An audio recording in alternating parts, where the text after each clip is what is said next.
आज एक बहुत सुंदर विषय बांटने जा रही हूँ। इस चित्र को गौर से देखिए। प्रश्न चिन्ह बने इस आकृति में हमें 7 बिंदु नजर आते हैं। इन 7 बिंदु को 7 नक्षत्र माना जाता है। इन्हें सप्त ऋषि मंडल के नाम से जाना जाता है। ये सप्त नक्षत्र सप्त ऋषियों को दर्शाते हैं। इस प्रश्न चिन्ह के अंतिम भाग से शुरुआत करते हैं। यहाँ से पहले बिंदु को मरीचि ऋषि के नाम से जानते हैं। उसके बाद में जो बिंदु है वो कहलाते हैं ऋषि वशिष्ठा। ऋषि वशिष्ठा की बाईं ओर आपको एक छोटा बिंदु नजर आएगा। ये बिंदु ही है अरुंधति। ऋषि वशिष्ठा के बाद आते हैं ऋषि अंगीरसा। फिर आते हैं ऋषि अत्रि।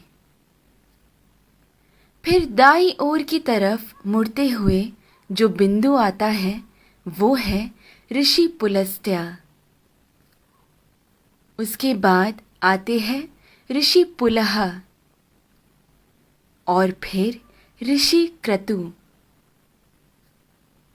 ऋषि पुलह और क्रतु के अंतर को 5 गुना मिलाकर नीचे की तरफ आएंगे तो वहां बसे हैं ध्रुव नक्षत्र।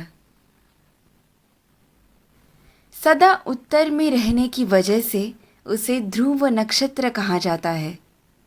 इंग्लिश में हम इसे नॉर्थ स्टार के नाम से जानते हैं।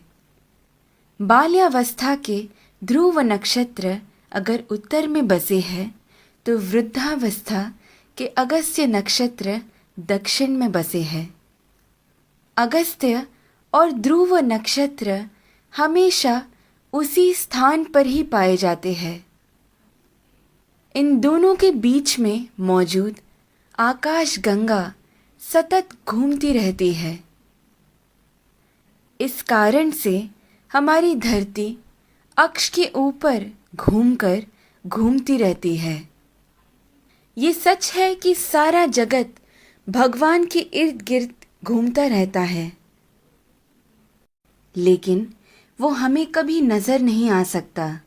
भूमि के अनेक कालों में से उसे 4 काल में छांटते हैं। ऊपर नजर आ रहा पीठ के बल सोया हुआ प्रश्न चिन्ह के आकार में बना हुआ सप्त ऋषि मंडल हमें वसंत ऋतु में ठीक ऐसे ही नजर आता है। आगे बढ़ते हुए शिशिर ऋतु यानी ठंड के मौसम में हमें सप्त ऋषि मंडल ऐसे नजर आता है। फिर शरद ऋतु में जब सारे पत्ते झड़ने लगते हैं तब सप्त ऋषि मंडल हमें ऐसे पीठ के बल सोया हुआ प्रश्न चिन्ह के आकार में नजर आता है। और फिर ग्रीष्म ऋतु यानी गर्मी के मौसम में हमें सप्त ऋषि मंडल ऐसे शीर्षासन कर रहे प्रश्न चिन्ह के आकृति में नजर आता है। चाहे जो भी हो, जब हम ये सारे प्रश्न चिन्हों को एक साथ में देखते हैं, हमारे सामने एक विशेष आकृति हमें बनता हुआ नजर आता है। वही कहलाता है हमारा स्वस्तिक। स्वस्थ का मतलब है आरोग्यवान। स्वस्तिक का महत्व मेरे पिता मुझे हमेशा से बताते आए हैं, लेकिन हर क्षण प्रयोग में ला रहे इस स्वस्तिक का जन्म कहाँ से हुआ ये आज मेरे पिता द्वारा जाना, जो आप सभी में मैंने बांटना चाहा।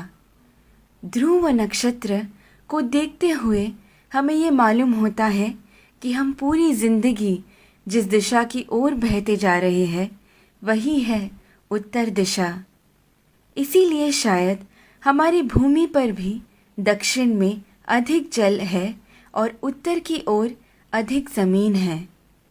इस विषय को इतनी सुंदरता से वीडियो के रूप में बनाकर आप सभी को समझाने का श्रेय जाता है मुक्ता जी को।